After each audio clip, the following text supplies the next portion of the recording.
The conference room erupted in applause. Stephen Clark stood at the head of the table, grinning as he gestured toward Tyler Reed. "I'm thrilled to announce our new Director of Strategic Development, Tyler Reed." My hands moved automatically. Clap, clap, clap. Around me, 15 colleagues applauded enthusiastically. Tyler stood, accepting congratulations with rehearsed humility. My jaw locked tight. "Natalie," Stephen said, turning to me with that practiced smile, "you'll continue supporting Tyler. Be grateful you're on the team." Grateful. Something cold settled in my chest. I kept my expression neutral, my smile fixed. "Thank you, Stephen," I replied steadily. "Congratulations, Tyler." People began standing, returning to their desks. The decision was final. But as I gathered my notebook, I felt something shift inside me. Because Stephen didn't know something crucial. I already had exactly what I needed. My name is Natalie Whitaker, and I'm 32 years old. For 3 years, I've worked as a senior strategist at Horizon Consulting in Austin, Texas. I've led 12 major accounts. My performance reviews consistently rank in the top 5%. I've brought in over $14 million in new business. Stephen Clark had seemed supportive from day one. He praised my work. He told me repeatedly I was leadership material. 6 months ago, over coffee in his corner office, Stephen looked me straight in the eye. "You're next, Natalie. When the director position opens, it's yours." I'd felt pride surge through my chest. "Trust me," he'd said, extending his hand. I'd believed every word. That memory played now as I walked past Tyler's new corner office and settled into my cubicle. "Trust me." I pulled up my email and started typing. The late nights had started gradually. First an hour here or there. Then routine. I'd be the last one in the office, lights humming in the silence. Tyler Reed had joined 8 months ago. Stephen introduced him as a rising star. Tyler was good at networking, wore expensive suits, had a confident laugh. What Tyler wasn't good at was strategy. His Henderson account report had been a mess. Surface analysis, contradictory recommendations, incorrect data.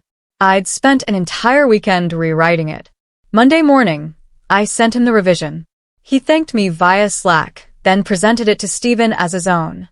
Stephen called it brilliant thinking. It happened again, with Clearwater and Morrison Tech. Each time, Tyler submitted something flawed. Each time, I fixed it quietly. Stephen never saw my corrections. Only Tyler's name on the final deliverable. Natural leadership ability, Stephen said about Tyler last month. I'd become invisible labor. Until I decided to stop being invisible. The executive presentation happened on a Thursday. I sat in the back, laptop open. Tyler stood at the front, walking through slides I'd created. My slides. My research. My strategic recommendations. Even the color scheme was mine, the specific blue I always used. "As you can see," Tyler said, gesturing to my competitive analysis, "we've identified 3 key market entry points." I'd spent 16 hours building that analysis. The executives nodded, impressed. Tyler answered smoothly, parroting talking points I'd written. But Stephen wasn't watching Tyler. He was watching me. Our eyes met. He knew, yet he said nothing. "Excellent work, Tyler," the CEO said. Tyler smiled. It was collaborative. But I didn't react. I simply closed my laptop and walked out. Because I'd learned something important. Stephen wanted Tyler to succeed. No amount of competence on my part would change that. So I stopped trying to prove myself to Stephen. And started documenting everything instead. 6 months earlier, Stephen had called me into his office. "I have an opportunity for you. The Apex Solutions account, worth $3 million annually." Stephen wanted co-leadership. Him and me. "Great experience," he'd said, sliding a contract across his desk. "HR requires it.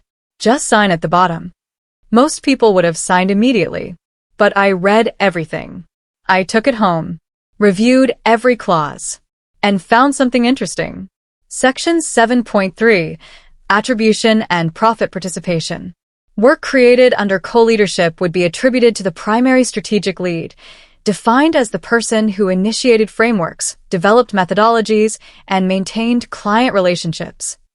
That person would receive performance bonuses. I highlighted that section, took screenshots, saved the original with metadata. Then I signed it and returned it.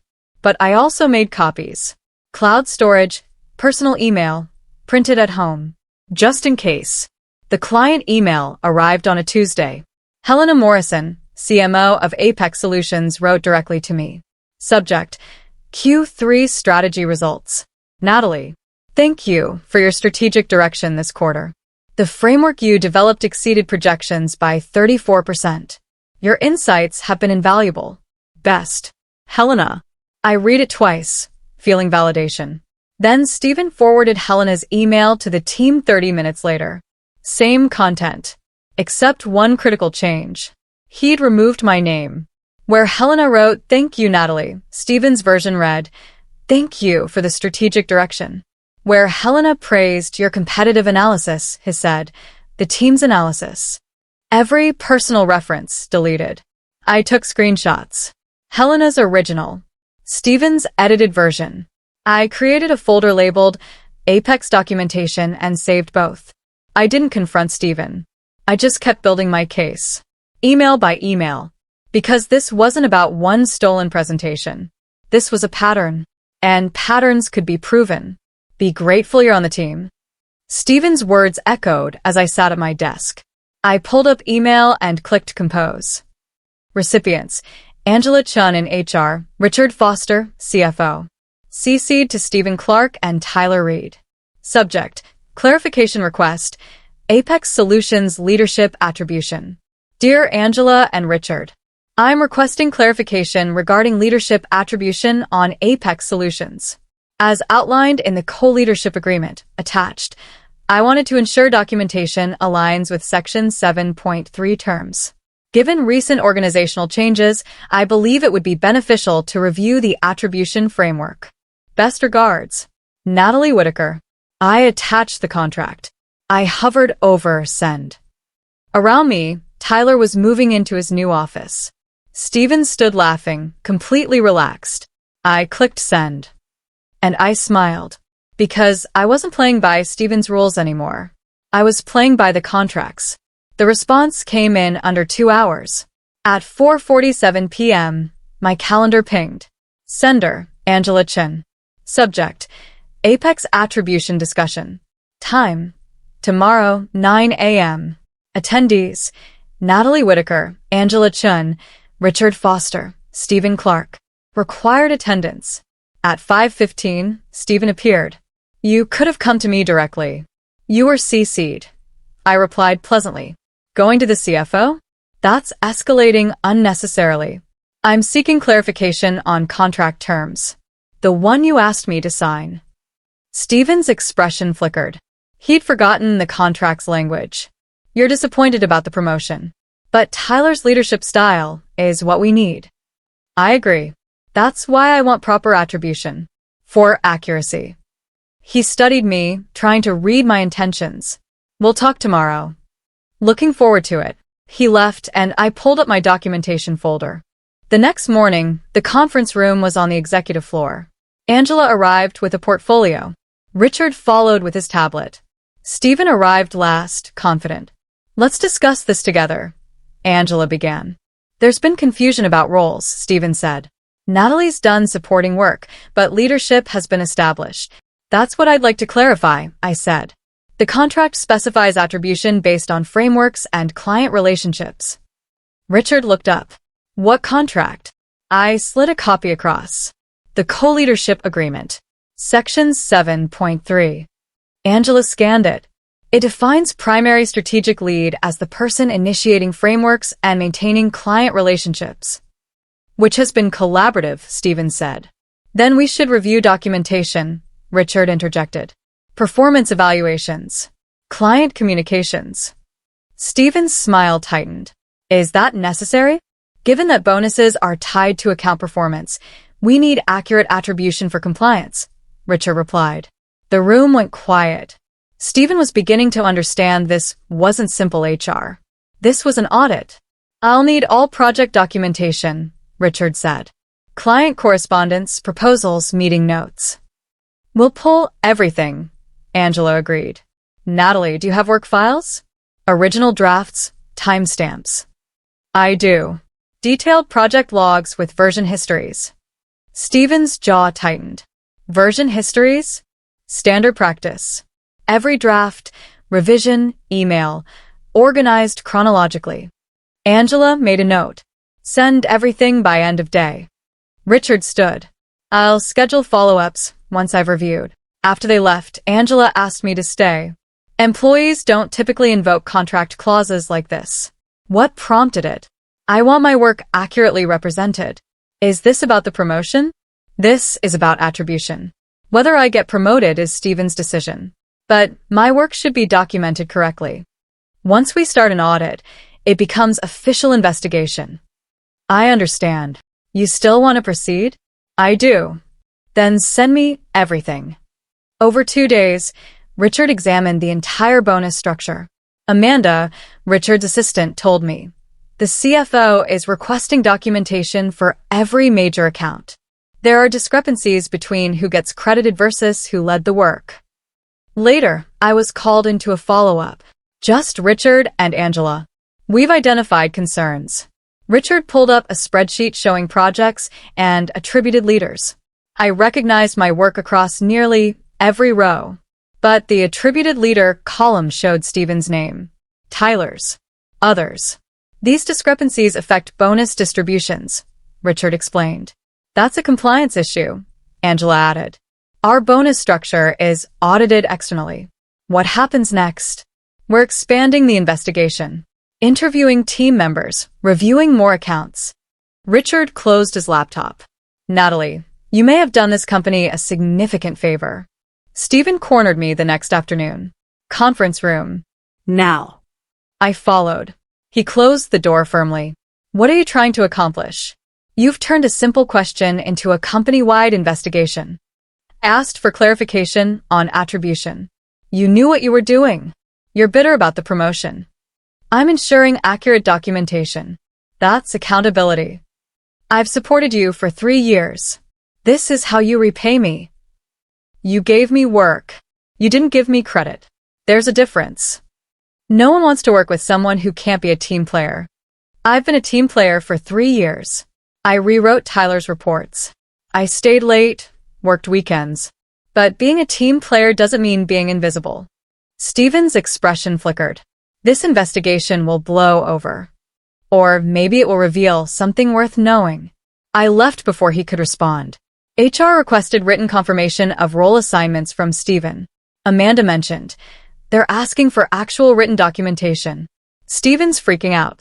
Stephen's management style was verbal, quick conversations, casual praise. No official records. I had documentation for everything. That afternoon, I received my own HR request for written records on 5 accounts. I spent 2 hours organizing files. Every account had its own folder with original proposals, email threads, meeting notes, draft versions. I attached everything in a zip file, professionally labeled. Before sending to Angela, I made 1 more copy. Then I hit send. Stephen was trying to do the same, but without documentation.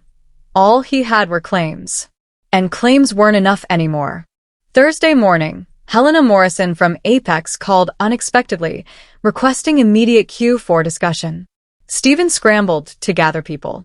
Helena's voice came through the speakerphone. Natalie, I know you've been leading market analysis. Can you walk me through Q4 recommendations? Stephen froze. Actually, Helena, Tyler's been managing overall direction. I specifically need Natalie's perspective, Helena interrupted politely. Her Q3 framework was exactly what our board needed. All eyes turned to me. Of course, Helena. I walked through my framework, explaining market dynamics and strategic adjustments. Helena asked detailed questions. I answered precisely. Tyler said nothing. Stephen interjected occasionally, but Helena kept redirecting to me. This is exactly what we needed, Helena concluded. Natalie, send me that full analysis. Will do. The call ended. Silence. Great job, everyone, Stephen finally said, forced. Natalie, send that to Helena. I closed my laptop and left. Office dynamics shifted over the next week. People started coming directly to me with questions instead of through Tyler or Steven. Junior analysts asked for feedback. Account managers CC'd me on emails. Tyler's title hadn't changed, that people knew where expertise lived. I didn't promote myself. I simply continued working, except now I wasn't hiding it. Power was shifting. Slowly, quietly, but undeniably. Amanda mentioned, people are talking about how you're actually running strategy while Tyler's just there. That afternoon, I received a calendar invitation from Richard. Subject: Attribution Review. Update meeting. Time: Monday, 9 a.m. I accepted. Steven's expression later was carefully blank. But I noticed the tension, the avoided eye contact. He knew what was coming. Monday morning, I dressed carefully, professional but confident. Angela sat at the head. Richard had his laptop. Steven was already seated, rigid. We've completed the attribution review, Angela began. Richard pulled out summaries. We examined documentation, emails, communications, and deliverables for 6 accounts. He slid a summary sheet across. 2 columns, official attribution and documented work leadership. The discrepancies were stark. Project Steven had been credited with showed my name on virtually every document. The pattern is consistent, Richard said. Attribution in reviews and bonuses doesn't match documented evidence. Angela pulled out another document. We also discovered this isn't the first time. 2 years ago, Marcus Chen filed an informal complaint before leaving. It was never investigated. My heart rate increased. Another employee. Another pattern. We failed to address it then, Angela continued. We're addressing it now. Richard closed his folder. Steven, you'll need written justification. If you can't document your leadership, we'll correct records. And bonus allocations, Angela added. If compensation was based on inaccurate attribution, that's compliance. Steven's mask cracked. This is ridiculous. We're auditing because documentation reveals systematic inaccuracies, Richard replied firmly. Steven had 1 week. As we left, Angela touched my arm. Thank you. The board became involved Tuesday. Catherine Reynolds, general counsel, called me. Do you have time this afternoon? 20 minutes later, I sat in her top-floor office. I've been reviewing the investigation, Catherine said. The board wants to understand liability implications around your contract. The contract includes language about misrepresentation. If we provided inaccurate attribution to clients, we could face contractual issues. Clients hire us based on specific leadership expertise. I hadn't considered that angle. Apex specifically requested your leadership. If we told them one person was leading while someone else actually was, that's misrepresentation. What happens next? Full risk assessment. If we find material misrepresentation, we'll need to disclose corrections. To the clients? To the clients, which could affect retention and reputation. She looked at me directly. You did the right thing, but the fallout may be significant. Are you prepared? I thought about 3 years of invisible work. I'm prepared. The pattern emerged fully during week 2. Marcus Chen, who'd left 2 years earlier, agreed to an HR interview. Amanda shared key points. He described the same experience. Doing work but watching credit go to Steven's preferred employees. When he raised concerns, Steven told him he was too focused on individual recognition. The language was identical to what Steven told me. Marcus eventually left. He's doing really well now. 2 other employees came forward. Both described similar patterns. All had eventually left Horizon. Angela compiled findings into a report. I received a confidential copy. The summary was damning. Systematic pattern of attribution mismanagement. Multiple employees affected. Potential client contract implications. Leadership accountability required. Recommendations included 1. Corrective action with oversight. 2. Restructuring of leadership. 3. Termination with cause. This was bigger than me now. That evening, Steven texted, "We need to talk. Please." I deleted it without responding. The legal clause became the turning point. Catherine discovered it while reviewing the Apex contract. Section 9.4. Misrepresentation penalties. If either party misrepresented contributions, the responsible party could be held personally liable. Not just departmentally. Personally. Amanda explained later. The contract makes Stephen personally liable if Apex discovers misrepresentation. If they sue, Stephen could be on the hook financially. How much? $3 million contract value, plus damages. The board's counsel recommended disclosing corrected attribution proactively. Catherine drafted the communication. Helena Morrison received it Thursday. Her response arrived an hour later. I appreciate transparency. However, I'm concerned about the administrative error characterization. This appears systematic. We'll need to discuss this. Catherine showed me. They're not walking away, but they're not happy. And they specifically want you involved. The executive review with Apex happened via video the following Tuesday. On our side, the CEO, Catherine, Angela, and me. On theirs, Helena Morrison, the Apex CFO, and their VP. Professional but tense. We need to understand how this occurred, Helena began. You represented specific leadership. We made decisions based on that. Our CEO responded. We've conducted a thorough review. Attribution errors stemmed from inadequate documentation. We've implemented corrective measures. Who is actually leading our strategy? The CFO asked bluntly. Catherine gestured to me. Natalie Whitaker has been the primary strategic lead since inception. Helena's expression shifted. Confirmation, not surprise. I suspected as much. Every technical question went to Natalie. But officially, I was told Stephen Clark and Tyler Reed were co-leading. That was inaccurate, Catherine acknowledged. We're correcting all records. The Apex VP leaned forward. What happens to those responsible? Personnel matters are being addressed internally, our CEO said. But accountability is being taken seriously. Helena looked at me. Natalie, can you continue leading our strategy? Officially this time. I glanced at our CEO, who nodded. I'd be honored. Good. Because if you weren't leading, we'd have serious concerns about renewing. The implication was clear. Apex's account was contingent on my involvement. After the call, our CEO stayed with me. That was well handled. Thank you for your professionalism. Thank you for addressing it. I wasn't fighting for recognition anymore. The company was fighting to keep me. Tyler Reed knocked on my cubicle at 3:15. Do you have a minute? He sat heavily. I wanted to apologize. I didn't realize the extent. Stephen always presented things like we were collaborating equally. Did you ever question that? Tyler was quiet. No. I was excited about the promotion. I trusted Stephen's judgment.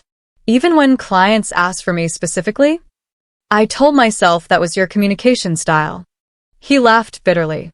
But I wasn't handling strategy, was I? You were. I was just there. I didn't disagree. What happens now? That's not up to me. But talk to HR honestly about what you knew. He nodded. The promotion feels hollow now. Like I was Stephen's puppet. You were a friend he wanted to reward. But friendship isn't qualification. Tyler stood.